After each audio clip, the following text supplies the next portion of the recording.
You're watching Press TV live from Tehran. Time now for the news review. Stay tuned. Well, there seems to be no end in sight for the war in Ukraine as Kyiv and Moscow are launching new drone attacks against one another. The cities of Sevastopol and Saki in Crimea were targeted by 10 drone strikes. Russian defense minister says it's destroyed 22 Ukrainian drones over the Black Sea. Russia has several air bases in the area, but local officials saying there was no damage. Over the past week, at least 5 Russian fuel facilities close to Ukraine's borders and in Crimea have come under similar attacks, and 2 more drones crashed on the Kremlin floor. That's Kremlin roof. Meantime, Russia has also launched widespread drone strikes on Ukraine, including on capital Kyiv. Ukrainian officials say that 2/3 of their country were targeted.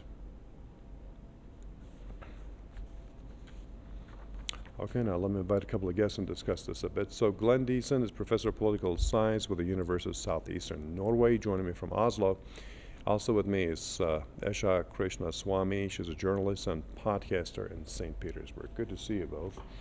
So beginning with Glenn in Oslo, do you have any idea, first question to begin, how things changed? Because soldiers were fighting, Wagner Group on part of Russia, others Russian troops, Ukrainians, missiles were used, guns were used. Now we have the war of drones by both sides. What's changed? Well, I guess both sides are adapting to the nature of the warfare, and especially Russia has noticed, it can, with relatively cheap drones, strike a lot of important and expensive weapon systems, especially the air defense hardware which Ukraine has been stationing. So it's proving to be an ideal weapon. And furthermore, I think that this timing is quite important as well, because they're not just hitting military targets, they're also trying to hit both sides deep behind enemy lines in terms of striking anything of arms, but also fuel depots, because in a war like this, it's largely a war of logistics as well. Who can be able to deliver ammunition and fuel so the troops can perform optimally on the front line. So as both sides are preparing a huge offensive, at least seemingly so, I think that both sides have an incentive to use more drones at the moment to try to strike and disrupt some of the logistics which the other side will depend on in order to have a successful offensive. Okay. And Esha, given the circumstances, what's your anticipation? Where is this conflict, or maybe proxy war as many call it, where is this heading for? I think it is heading for more intensification, and it's because Ukraine, in the area known as the Bakhmut area, there is 2 or 3 supply lines that lead both to Lugansk and Donetsk, which are the mainly disputed territories between Ukraine and Russia. And as Ukraine gets pushed farther west in the Bakhmut area, they need to be able to hit the logistics like fuel depots in Russia, and that's why you've seen more aggression. And on top of that, I sense that there is a sense of desperation because the ground war is not going as well as Ukraine thought earlier this year in January, and it's gone on for much longer. And they're losing a significant position in the Bakhmut area, which is very critical for the war efforts, if you look at it from the Ukrainian side. And because of that, I sense an increased desperation and more aggression from the side of Ukraine. And maybe it is also to further draw the West into the war, to make this into not just a proxy war, but a real war between the West and Russia. I see. Okay, Glenn, when 2 countries are at war, other people, no matter if they're far or close, especially the closer ones, the natural thing for them to do is to, intervene and try to stop the war. But this is not happening. Russia is just pouring in more and more military, the U.S. from the other side. And the European countries are sending their weaponry to Ukraine. And that at a time of economic hardship. Lots of protest rallies, held in different European capital cities and other cities. They have cost of living crisis, they have all economic issues, yet they are helping Ukraine with all weaponry to the best of their ability. So why not talk of any negotiations? That's a natural thing to do.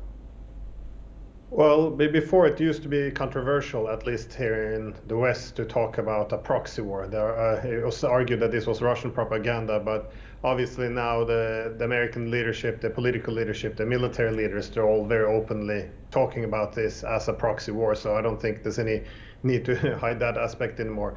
But this avoiding peace agreements has been something quite repetitive, because after Western governments helped to topple the government in Ukraine in 2014, a very predictable civil war with Russian support broke out. But then we had a peace agreement in 2015. But as we've learned now by the admission of the Germans and the French who helped to negotiate this, as well as the Ukrainians, there was never any real attempt to implement this. And then after these 7 years of sabotaging the Minsk agreement, there was also Ukraine and Russia was apparently also close to an agreement immediately after Russia invaded. However, as we learned as well, the British, supported by the Americans, also sabotaged this peace. And now we've seen this war been going on for a whole year. Not a single Western country has stepped up to ask for a negotiation, even simple negotiations, such as offering to stop NATO expansion. And there's been nothing. Indeed, when China came with a proposal, the Americans rejected it before even having a proper look at it. So it's quite obvious, I think, that this is, as many American leaders, both politicians and military leaders have said, this is an opportune position for the Americans. This is an opportunity to kill Russians and weaken Russia as a strategic adversary. Not even using their own troops, they get to fight with Ukrainians. That doesn't mean that Ukraine doesn't have its legitimate grievances or they're not defending themselves. It just means that the United States, in their own words, are pursuing some very specific objectives, which is in American interest, and using Ukraine towards that end is in the American interest. So, so I think it's quite predictable that there's little interest by the Americans, therefore, to try to pursue a peace agreement, and the Europeans are, I would argue, are more or less blindly following the Americans. I think that if this offensive by the Ukrainians would fail and the Russian would be successful, thus resulting in a loss of territory, I think that would create an incentive, though, for the United States to perhaps sit down if they see that the region is shifting in. Okay, and Esha, we have a couple of minutes for you to answer this question. Who's going to be the main loser at the end of the day? Obviously, the Ukrainian people. So, as we know, the president of Ukraine is talking to various U.S. hedge funds to help rebuild Ukraine, and with that, it means privatization, austerity. And there is already an economic crisis in a lot of the Ukraine where people are having trouble meeting basics like heating costs, fuel costs.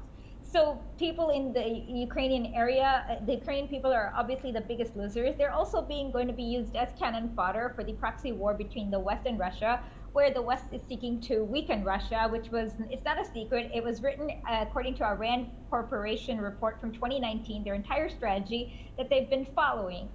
And of course, even US senators have admitted that they want to fight until the last Ukrainian. So no one is actually caring about the Ukrainian people or the average old person who's losing their pension, etc. in Ukraine.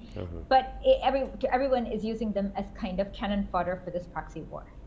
Okay, appreciate your comments. Glenn Deason, Oslo, and Esha Krishnaswamy in St. Petersburg. Thank you, and that's it for this edition of the News Review on Press TV.